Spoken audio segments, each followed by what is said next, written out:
So it's interesting, Jim, you say you've had success with introducing scheduling first, because I've had mixed results. I've had it where, you know, I've introduced scheduling first, and they're like, oh, God, what the effort involved, might as well just forget about it. Yeah. And then, Well, it's the opposite effect, right? They're overwhelmed and say, oh my God. Whereas if I start with the plan, they say, oh, I could take this in pieces and implement slowly. Sure, you can. mhm. So, like I said, it's been mixed results. I had one client where they had a crane operator and a maintenance technician.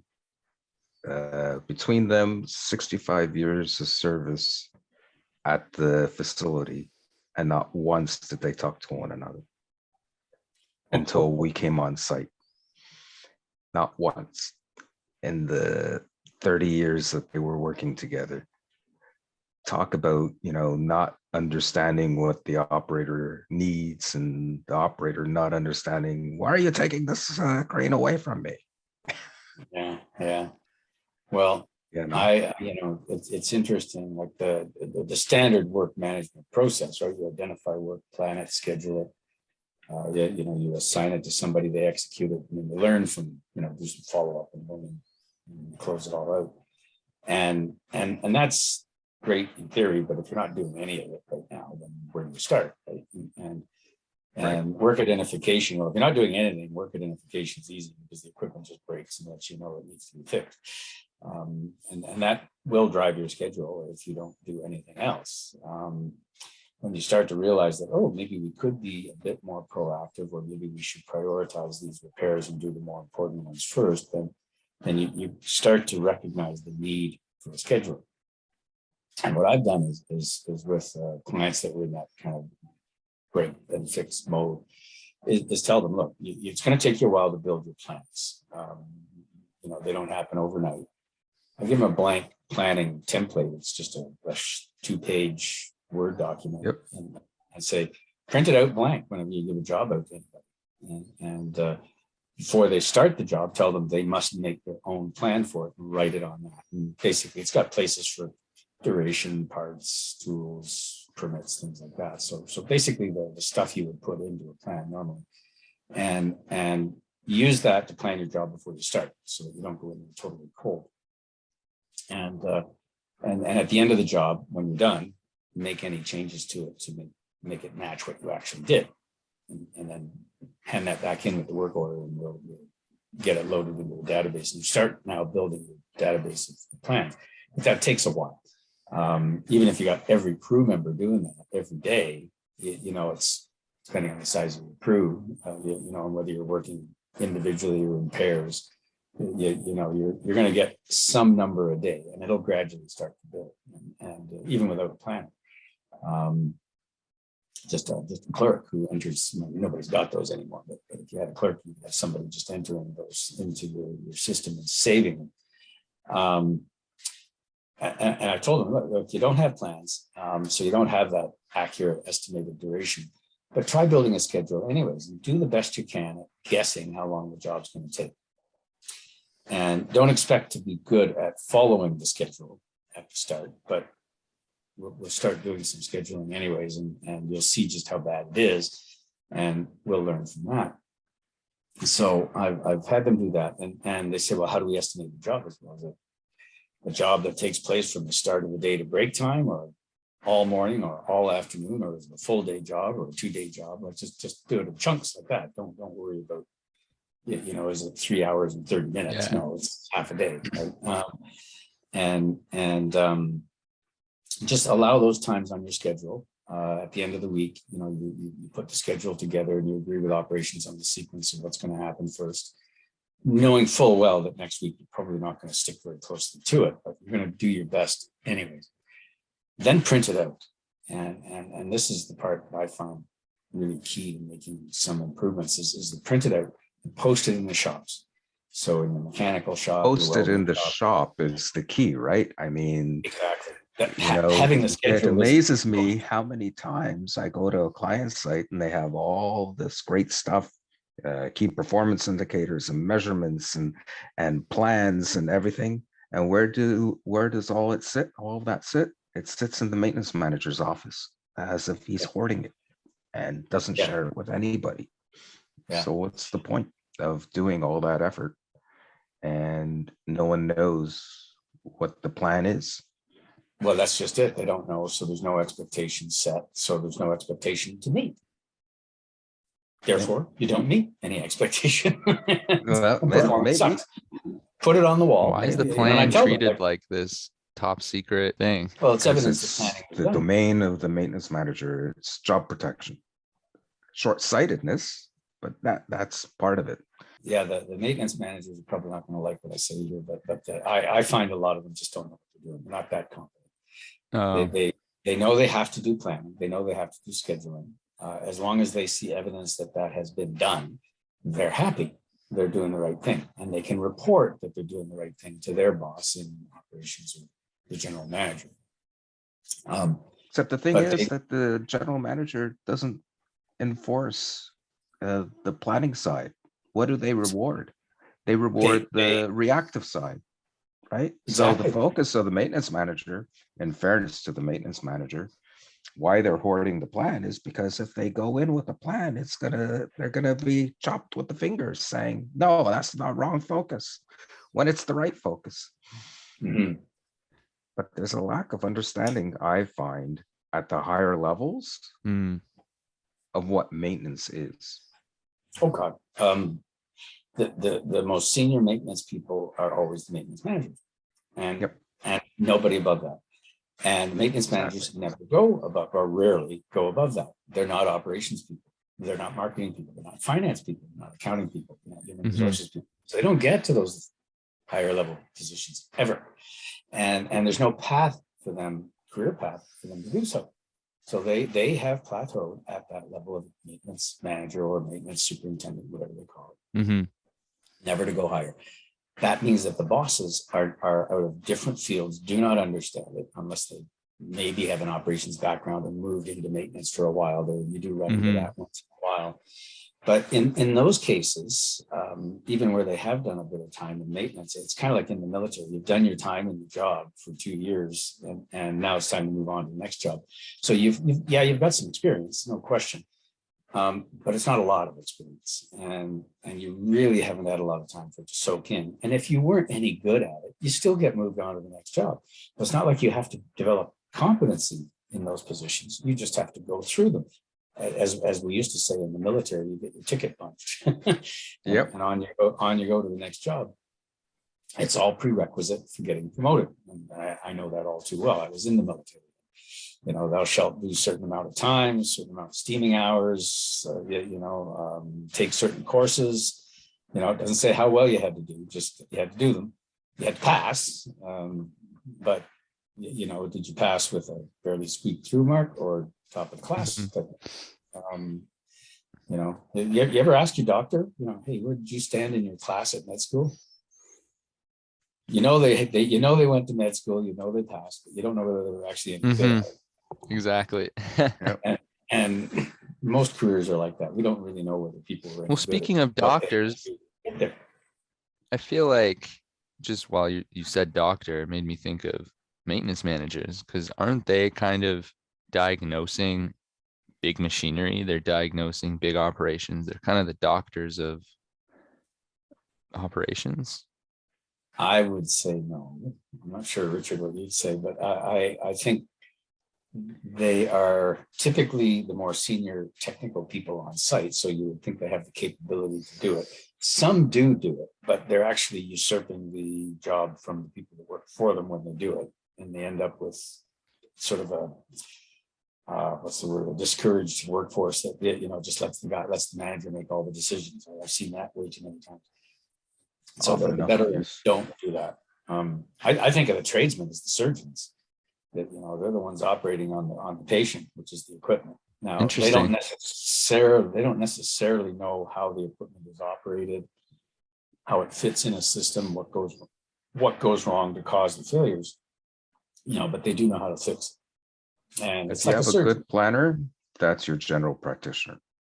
If you want to equate it to a doctor, Yeah. Yeah. right? And they So should have a trades background. Mhm. exactly. What kind of Although what? I was a planner myself, no trades background. Oh, really? What I used to do, though, to learn is I used to have a tradesperson accompany me at the job site so they could scope it out for me and explain to me what was required. So I used to Mhm. actually produce a work order, and this is oftentimes what I suggest to clients that don't have planners that have a trades background Mhm. is print off a planning work order, sign it to a tradesperson, have them plan it out, scope out the work, Yeah. and then you could do the rest of it, Yeah. right? And that's how you learn. Because over time, when you have the same repeatable job come up, oh yeah, I could pull this out of my library, right? Which is what Jim was referring to with, that Word printout, update that document to reflect what was actually the job. Yeah. Yeah. You don't need planners to get good plans. That's right. Interesting. Trades can do that. And the planning, I mean, the good planning skills are very trade oriented. In order to do good diagnostic of that medical practitioner Yeah. analogy, good Mhm. diagnostic, tradesmen may not always be the best. They certainly have most Exactly. of the knowledge, but not all of it. You need Mm. somebody that actually understands systems and how the operations works, as well as how the equipment fails, to really do a good job of that. And that's not usually just one person. It's a Yeah. combination. It sounds like certain expertise is scattered Yeah, throughout roles. Yes, very much so. And, it and is. that's maintenance. It Yeah. is. And each person has to do their part in order Yeah. for an effective work management process to be put Yeah. in place. Kind of like putting a If car someone together. is not pulling their weight, then the whole thing falls off. Yeah, it's like an assembly line, right? Every part must be done Yeah. correctly. And for the every whole thing. client site is different in terms of process, right? Often I guess, well, what's the best practice? Whatever fits your environment is the best practice. So for example, one client site, they had a crazy process, but it worked for them. The crazy Mhm. process was in something broke on the site. They would call the technician to come out. The technician would call the stores person to create for him or her a work order. Well, why is the stores person creating the work order? Because that way he could also say, okay, I need this part, I need this part, I need this part. And the work order would be created sitting there and the parts would be there because they had to travel. It was about a 10-minute drive to go from one end to the other. So Mhm. that the storeroom was unfortunately at the Yeah. furthest point from where all the action was. So it was Yeah. 10 minutes. So it was a crazy process, but it worked for them. Yeah. Right? Would I say that's the process I want to implement across the board as best practice? Probably not. Probably not. Yeah. Yeah. But it Everyone is a works. little different. Like I say, you don't need a planner to have a good plan, but you do need the skilled trades knowledge to plan, say, for a repair, for proactive maintenance. Now that the preventive stuff is like doing a repair, you take it apart, put it back together again. So that's again pretty standard trade stock and trade stuff. But predictive maintenance is a little bit different, because you're really not tearing things apart and putting them back together. You're basically just going out, listening, feeling, measuring temperatures or some other parameter, and then reporting back. To make good sense out of that, you need to understand what's going on inside the equipment, and you start to get a little bit out of the realm of the tradesman, a little bit more into the realm of the engineer when you start to do that. But to tie it all together requires that systems overview and deep knowledge of the equipment, plus how it's used and how it all fits together in a system. And the places where I've seen that work really well are typically power plants where you've got stationary engineers, licensed Right. stationary engineers, Mhm. because they are sort of maintainer operators or operator maintainers, however you want Yeah. to look at it, where you've got that scenario taking place. I find things are generally really well looked after, well maintained, very few breakdowns, lots of proactive maintenance, and they care because they're the ones operating. All right. Mhm. When I was in the military, and I had the good fortune early in my career to serve in the Navy, and I was actually a ship's engineer on steam plants, right? So steam turbine driven ships. You don't find too many of those. Mhm. But the knowledge you had to have of the systems, right? The feed systems, the Yeah. steam systems, all the auxiliary systems that kept it running, the fuel systems to feed the boilers, the actual mechanical turbines, gearboxes. So if you were on a ship with a controllable pitch propeller, you've got all the hydraulics that actually move the propeller blades.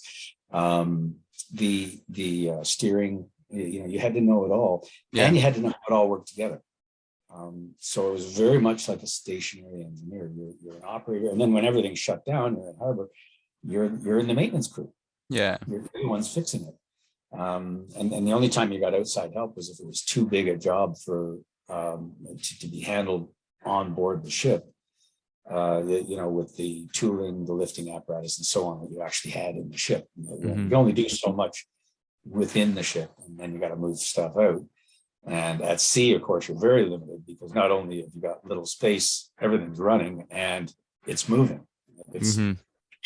you're up and down and sideways. Yeah. It's not a real good environment for working on stuff. But you do really learn the systems, and that a big part of your training was actually understanding the systems and how they work. And then when you were in harbor, you got to see how things came apart, and you worked Mhm. with the trades in the repair work that was being done. You were involved in the preventive, the predictive stuff. Yeah.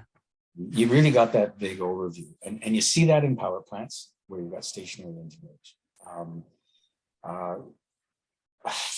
I can't think of too many other places where you see that, though. No, that's just it. It's Yeah. rare, like Right. hospitals where I mean- you'll have stationary engineers where you've got big refrigeration plants, and hospitals will have that, believe it or not, because they've got a lot of refrigeration for the drugs. I find hospitals are so reactive, as good as everybody else. I'll put it that way. In they've got terms really of bad planning and management. scheduling, they've got a long way to go. Yikes. Yeah, they know the systems.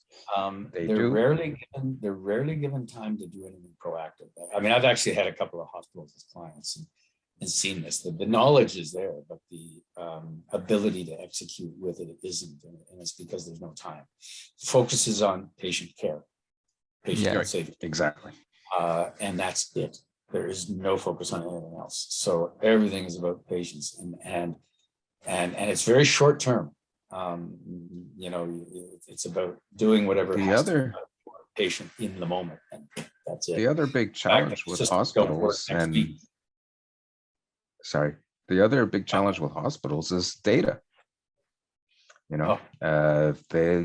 don't have, or they don't bother capturing the data. They don't know Mhm. what assets they have. Well, There's nothing more frustrating as a planner than to be putting out work orders for assets that don't physically exist. Yeah. I've Well, the seen that hospitals time and time again. I've worked with didn't even have planners. They had a clerk, a maintenance clerk, and in those cases, that clerk was responsible for getting parts. They had a storeroom. I took some pictures of a couple of storerooms in hospitals, and they are beautiful examples of how not to do it. Right. Just total disasters. And like my little bucket of nuts and bolts in the basement here is about the equivalent of what their storerooms. Oh my God. Just terrible. So there's really no advanced thinking, or forward thinking. I shouldn't say Proactive. forward. Proactivity. Yeah, there's just no the idea of proactive maintenance, the engineer, like the stationary engineers that they have, will be responsible typically for the refrigeration plant. Mm-hmm. That there's usually a requirement for a stationary engineer when you got a certain number of tons of refrigeration, and they'll have just the minimum number of stationary engineers to look after that on shift. And the size of the plant dictates whether it's a fourth, a third, second, or first class stationary engineer, right? So it's all about meeting the regulated requirement for having a stationary engineer for the size of the plant that you've got. It's the same thing in a power plant. It's number of boiler horsepower drives the skill level of the top guy. Mm-hmm. And as long as you got that guy, because he's the more senior, more qualified person, he'll probably be in charge. He'll be the equivalent of the manager or the superintendent. And they'll call him chief engineer, just like on Star Trek, Scotty. But at hospitals and other organizations, there's no look or review of their planned maintenance program. So, oftentimes I get a question as what's the difference between frequency and number of times that you look at the equipment, right? Frequency is how often you do it daily.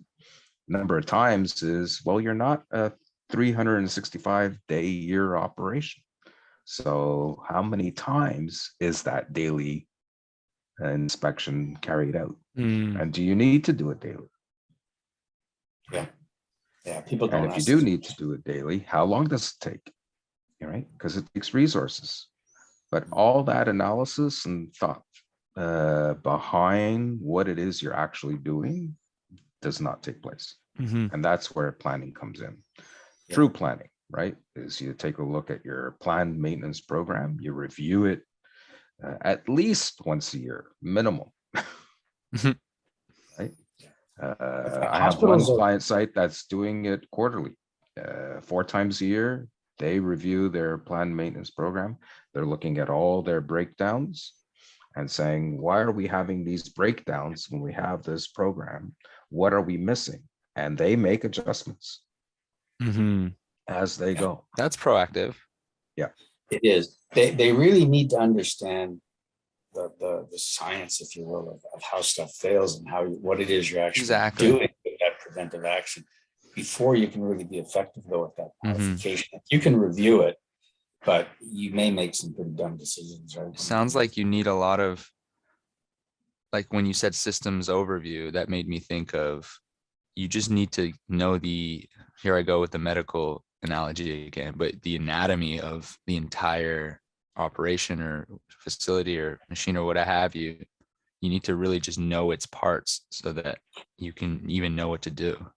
More than knowing its parts, it's like there's between a doctor and a naturopath. A naturopath knows how all the systems interact with each other, whereas the doctor might be a specialist in the heart, interesting, or the brain, or the kidney. So you're saying a more holistic approach is what is needed. Yeah. There needs to be this kind of Eastern medicine, if anything, exactly. attitude.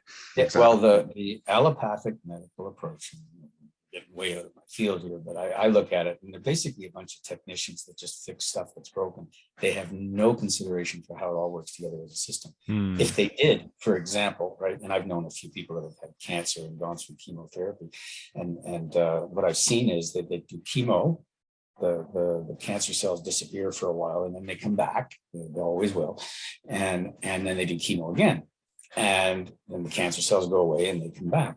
If you look at the timing between the first and the second chemo, and then the second and the third chemo, and third and the fourth, and fourth and the fifth in one case that I know, the time between those chemos always got shorter every time. Why? It's not because the cancer cells are getting any smarter or stronger or whatever. It's because you're weakening all the other systems in the body. And people know that when they're on chemo, they're going to be sick. They're going to lose their hair, they're going to lose muscle tone, a whole bunch of stuff goes wrong. It's not fixing the person, it's just attacking the cancer cells. Yeah. And that's not necessarily what you want to do. That's like saying I got dirt in my oil. Well, if the dirt in the oil is in the sump and it stays in the sump, it's going to do no harm at all. It's what's going around in the system that you got to worry about. And Yeah, exactly. so you know, that holistic view is not there in most of the medical profession. Yeah. And I honestly look at naturopathic medicine as being far more holistic, far better. Yeah. Far After a while, duct my tape family doctor, isn't as far gonna as I'm work. concerned, is a naturopath, not a general practitioner who's just going to do nothing but call for drugs and administer tests. Yeah. Tests don't Yep. help me at all. They only help him confirm what he suspects might or might not be wrong. And then drugs are typically only really focused on one little thing. You know, the pharmaceuticals, I call them drugs, but ethical pharmaceuticals. They're focused on one little thing, not on the whole body. And if you're working with a naturopath, you'll find that it's quite a different kind of treatment. It's there's no drugs involved at all. Yeah. And with the good ones, and It's they about the don't need it. system. Look, I'm in my mid 60s and I'm healthier than a lot of people in their 40s. And Yep. I don't rely on normal doctors. And Now, I'm just same one thing with example. maintenance. That's the same thing. An operation or facility is like a person. They have a function, they have a body, they have different parts and systems, and it makes more sense to have a systematic approach to it rather than just put duct tape on everything.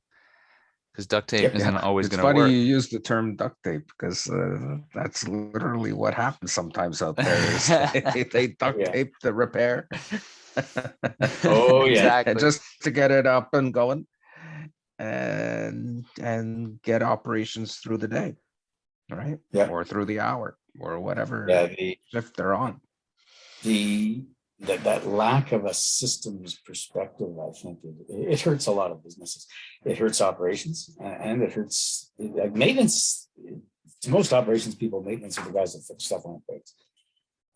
If you're, and that's a repair shop, not a maintenance shop. A good maintenance shop doesn't let it break in the first place. But it needs to rely on both operations and engineering in order to really achieve that, right? You need a system that's capable of doing what you want it to do. So operations has to know, okay, I need so much production, so much rate, so much flow, whatever. The engineering, the design of it needs to be capable of doing that. And the maintenance needs to be capable of sustaining it. Now, in order to operate within that, band of performance, you can't overload it. All right, or you'll cause it to be overstressed and it'll deteriorate faster and need more maintenance more frequently. And it'll probably deteriorate to failure if you're overloading it. And you get in that situation quite frequently when something goes wrong and you do have a failure. And now you want to catch up. So operations, let's run it harder, right? Sweat the asset. I hear that so many times. Sweat the asset. And yeah, you usually sweat it to breaking. And then it's down even longer. Yeah, exactly. And that's when things really go awry. Yeah. Now the lean guys kind of have it figured out. And I'm not sure if they fully understand why they have it figured out, but they've got it figured out. And there's the whole concept of slow down to go faster, right? And it's kind of like the old Aesop fable of the tortoise and the hare, right? Yeah. Just slow and steady wins the race. Wins the race. And because you don't have these long periods of downtime waiting to recover from being overexerted. So the process plant is the same. If you don't run it too hard, it will continue to run. I think that's what's happened during COVID too. We've seen a lot of companies have reduced output. So the stress levels on the assets are down a little bit. And they're actually running reasonably well. And so there's this sense of security that, hey, reliability is good now. Now, they haven't done anything to improve reliability. All they've done is run it a little less hard. And they're finding it's a false sense of security, though. Yeah, exactly. And they're going to hit it even harder. And it's just going to. Yeah. So what do we need all these maintenance people for? Well, and that's been happening, right? Oh, we don't need all that proactive stuff, right? We're not doing it. We're running just fine. And they're getting away with it right now. It's a perfect storm. Right now they're getting away with it. Yep. That's exactly it. The perfect storm. In fact, I was writing that in an email to a colleague just this morning, and I used exactly those words, perfect storm. Yeah. You know, the asset is not heavily loaded. It'll handle it, and it might even handle it with less proactive maintenance, because the proactive maintenance is kind of designed, if it's designed well, for the heavier, more steady, sustained, higher levels of output. And if you lower the level of output, then the rate of deterioration drops. So you get longer between maintenance intervals that's required. So you can get away with less maintenance. And what I'm finding is that they're cutting back on their planned maintenance program, right? Yeah. Well, we're not running the machines. Well, we need this for. We don't Yeah, need that's to do bad. this inspection or this check or this changeover. Yeah. So it gets skipped. I'm finding Yeah. more and more of that out there. Well, I'm seeing that. What else I'm seeing too, and this is I've always seen this, but it's maybe a little bit more exacerbated right now, and the effect of it's going to be really big. You don't do as much PM, so you start questioning, as we were talking about earlier, what frequency should we be doing this PM at? And you say, well, everything's running fine. We're doing all this PM and nothing's going wrong. Why are we doing all this PM? Yep. And okay, while you're at lower levels of output, you may not need it, right? It might be okay to defer it, and stretch it out a little bit. But is it going to be okay when you ramp it back up? Exactly. And the answer is probably not. And No. what else I find is that even in heavy sustained outputs scenarios, if you're doing your proactive maintenance at the right frequencies, you shouldn't be finding problems every time you touch it. The whole premise behind predictive maintenance, for example, is the concept of this P to F interval, the potential failure to failure interval is a time, a warning time from when the failure begins until it's in that failed state. And that time period is usually pretty short.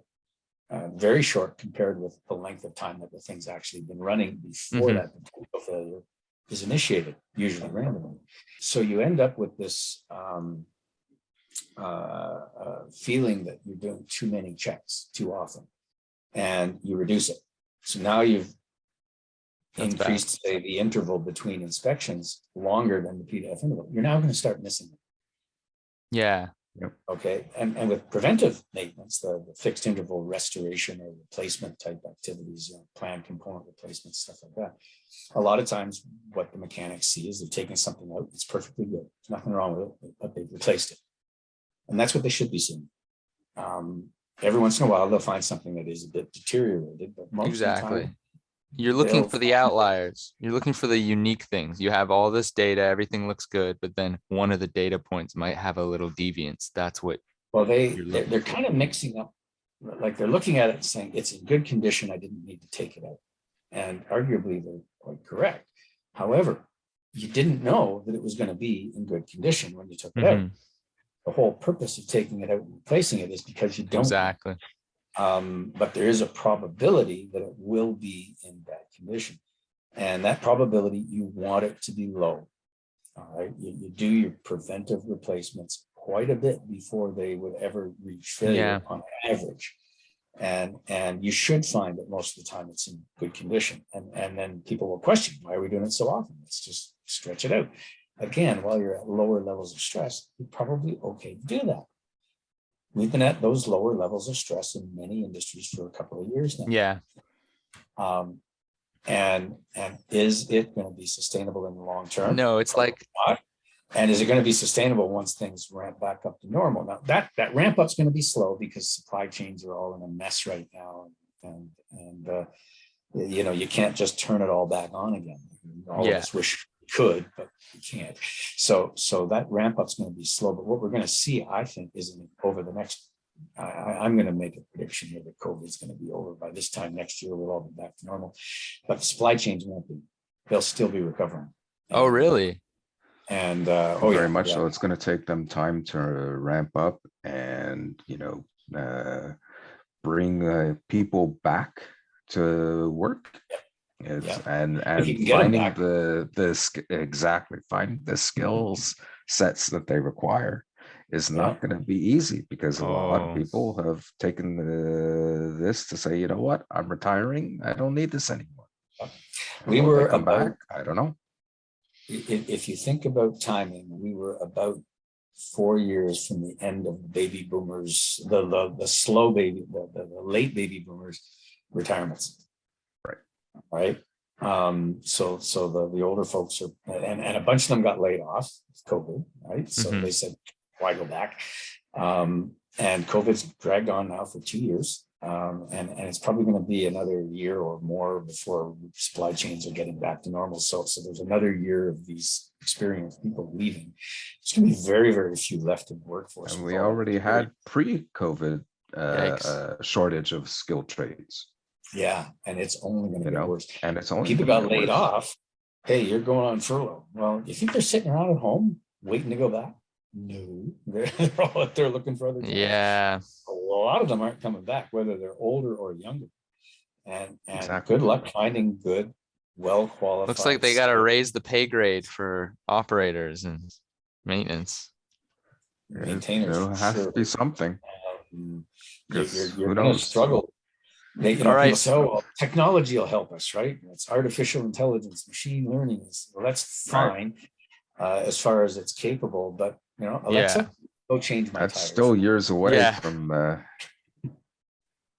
from being to fruition, to where they need it to be. Yeah. And I don't know that you're ever going to be able to completely replace the physical part of maintenance with No. machine.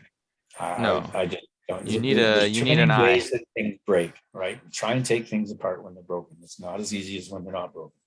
Yeah. And yeah, you know, I don't know that you're going to be able to design a robot capable of figuring out which chunk of twisted metal should come Yeah. out first. Yeah, you know, that there's always going to be a need for a human maintainer. Like I said, Alexa, change my tires. Good Well, luck. the most important thing I can take away from this episode so far is that, you know, the best defense that people have against labor shortage or asset stress or these things is just talking to each other, communicating with each other. The stores guy needs to be, you know, in the loop with the maintenance manager, in the loop with even the executives. Yeah. You know, as not just the stores person, it's operations, it's finance, Stores, it's operations, the finance. entire organization.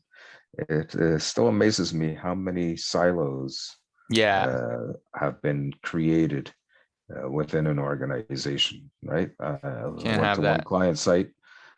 All the question was from the human resources people was, on average, how many training days are there in a year? On average, how much overtime has there been? On average, what are the trends for when people are taking holidays? Oh no, you can't have that information. Why not? It's human resources. It's private information. You can't have. Yeah, We're not asking exactly. for a specific person's holiday. We're asking, you know, for data, Information. Yeah. information. I've done this with RCM where we're asking, you know, you're trying to determine is a task that's technically feasible actually worth doing, and because they're not always worth doing. And so, well, what downtime are we eliminating? Well, maybe 3 hours of downtime every month. Is it worth spending this money on this task that's going to help us avoid that 3 hours of downtime? And it's just a cost comparison, right? We ask the finance people, what does an hour of downtime cost? Good luck getting an answer. No way. Oh, we can tell you that. That's top secret corporate. Oh, really? Wow. Sensitive information. And I'm thinking, you guys, like, you hired me to come in here to help you. And I'm asking questions that are intended to get answers that will ultimately help you. Now, I can make a decision without that information, but it might be wrong. Yeah. And if you want the best decision, let me have the information. Oh, we can't give you that. It's like, so what ends up happening is maintenance. Oftentimes they'll have the planner or the clerk or the coordinator, whoever that person is, Hmm. collect the information that they need. So for example, they'll create a work order, call it training. And anytime you take training, record your hours on this work order. Why? So that the planner knows how many hours have been spent on training and how many more hours do we need and what training has Hmm. taken place. Rather than, human resources taking on the role of providing that information, Yeah. maintenance ends up saying, okay, I need this data, so I'm going to collect it myself. And then you have duplication of effort and inefficiency. Redundancies, Your whole and not in a good way. systematic operation, Hmm. Well, right? And that's I what find, ends up happening in planning and scheduling is all these pitfalls come to, as Jim alluded to earlier, not a systematic approach, an overall of how the organization operates. Yeah. No and one mind system. yeah, you just don't have that holistic perspective. And the path to get to that more senior position where you'd expect them to have a more holistic perspective tends to be limited to only a few specific types of background, right? Yeah. And they tend to stick with their specialty. The general manager wants to Exactly. be the chief operating Usually officer. it's the finance people, to be honest, right? And then they stick to those numbers. I remember Yeah, when I worked at the airport, right? All I wanted to know was I have this 1960s snowblower to replace. I wanted to know how can I prove out through a financial analysis Hmm. as to this thing needs to be replaced. I couldn't get anybody to cooperate with me from the finance department. Yeah. yeah. So finally, I asked a friend of mine who's really good in Excel and net present values and all that. Here's the maintenance information we're doing. Can you do a net present value for me on replacing this thing? Sure, no problem. And he did it on the side. And that's There what you we go. went with, right? Yeah. But that kind of cooperation is missing in an awful lot of It is. organizations. And companies are there's kind of two descriptions I use for the way they're structured. One is that they're very much a military type of top-down hierarchical structure. But the difference between a company and military is the military has one purpose, and everybody's aligned with it. All right.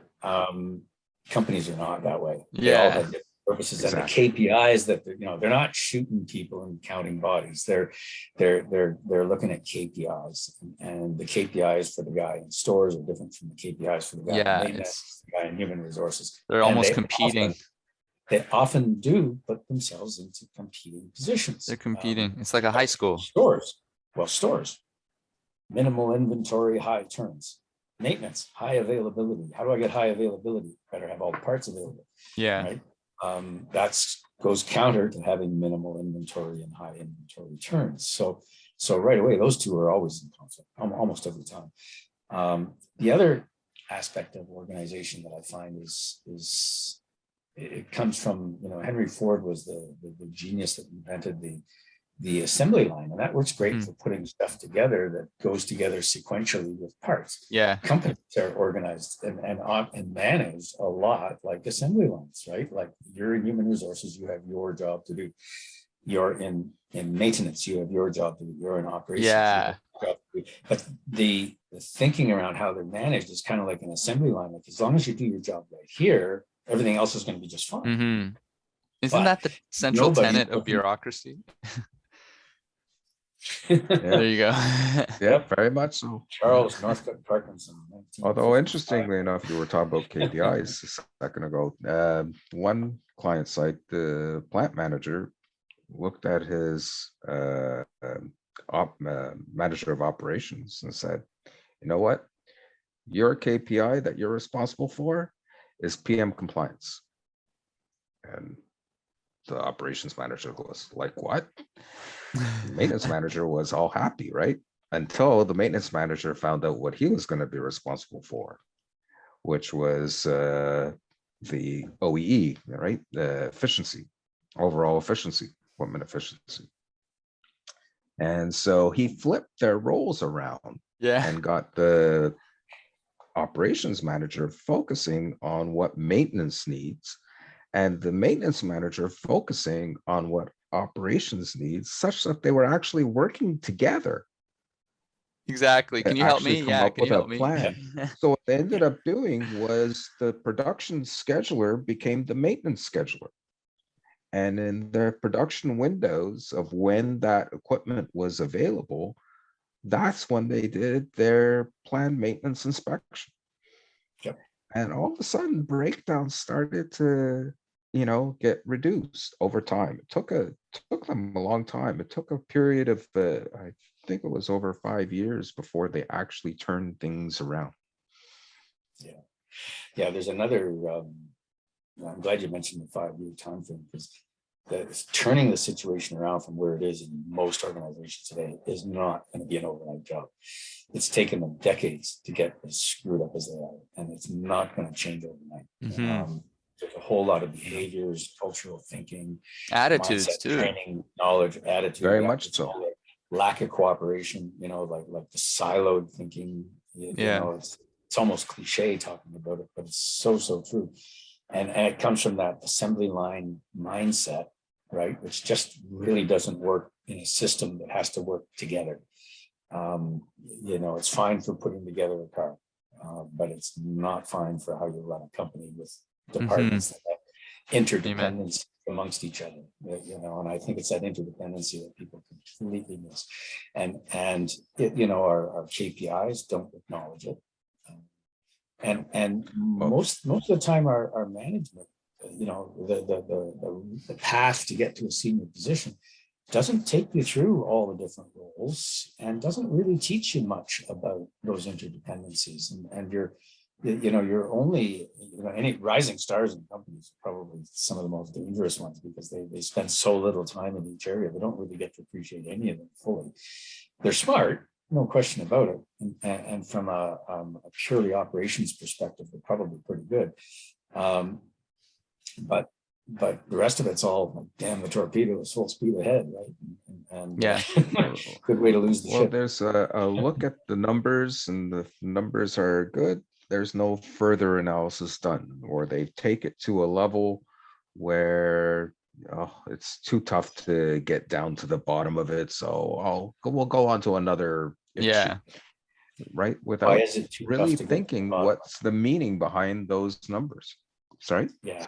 Why is it too tough to get to the bottom of it? Yeah.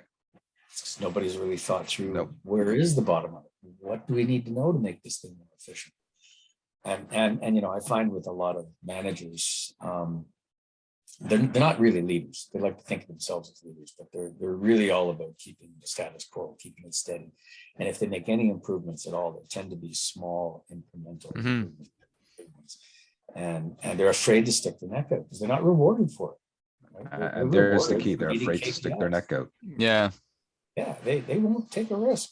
Hey, I want why should I take that risk? Right? What's in it for me other than a headache? Exactly. You might even get reprimanded for it. Like, where are you sticking your nose, boy? Chances are they will. And I don't know how many organizations I've been through, but so many of them. There's a resistance to change, because change means taking a risk, and it may not always work, and they know that, and nobody would deny it, but they're afraid that if it doesn't work, they're going to be punished for it. And time and again, you see people who are risk averse in management positions who will not take a chance. No. Yeah, works fine just as it is. We're meeting our numbers, with the fact that the numbers might be 10-20% below what they could be, it doesn't matter. I'm still meeting my number. Exactly. That's what we're worried about. And that's deemed to be success. The fact that they can keep it running steady at a level below what it could be doing is enough to be considered success. Why? Like if I was in charge of that company, I'd want that level that they could achieve to be the target, not and sustainably, not pushing it too hard so you're breaking everything, but to just keep it steady at a level that's well below what it could be, that's to me just underperformance, and they're rewarded for it. Yes. You know, and it's funny that we see it all the time in our little realm of maintenance, because we kind of know that what's going on, because we see it at such an intimate, detailed level, but nobody listens to us at those levels because we're not there, right? We're not one of them. Well, hopefully these podcasts will wake some. Well, yeah. I find out, but Richard, I think at the start you mentioned something about like people just don't understand, and they don't. We really do need to educate those in operations, those in general management positions, executive positions. And a lot of my effort these days is focused on reaching that senior level of decision making.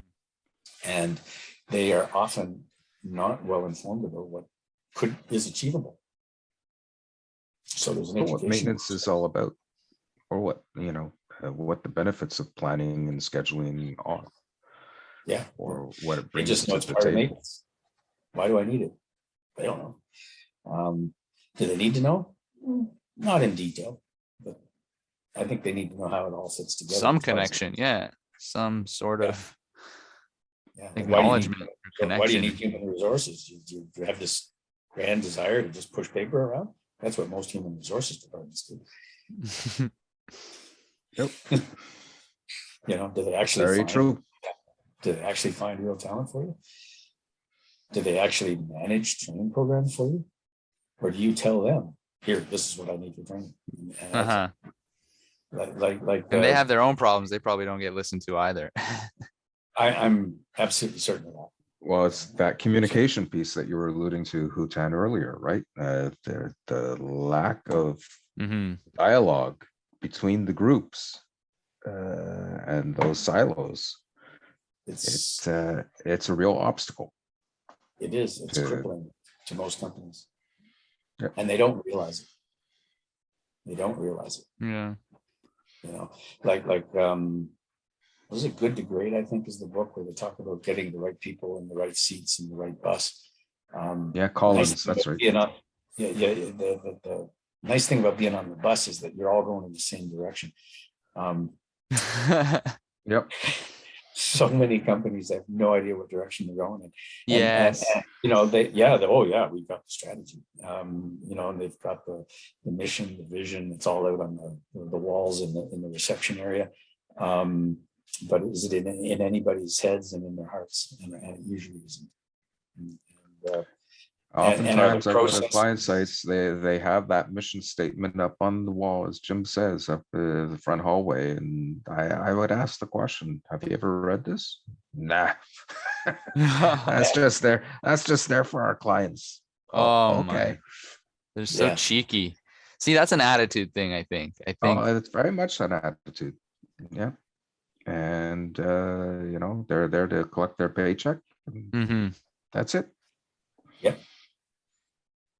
But I feel like it's a service for the world to be working in something like maintenance, because you're taking care of these things that are part of the backbone and infrastructure of the society at large. So you do have a responsibility in a way. So more things like BP oil spills don't happen. And that Gulf, I remember there was that fire gateway to hell in the Gulf Sea. Right. Mm-hmm.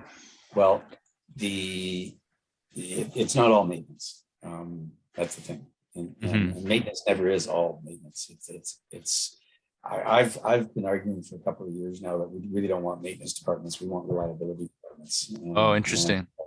Focus on the output, not the activity. Yeah, it's about the reliability. But the output is reliability that you want, right? Like production produces, right? Maintenance fixes.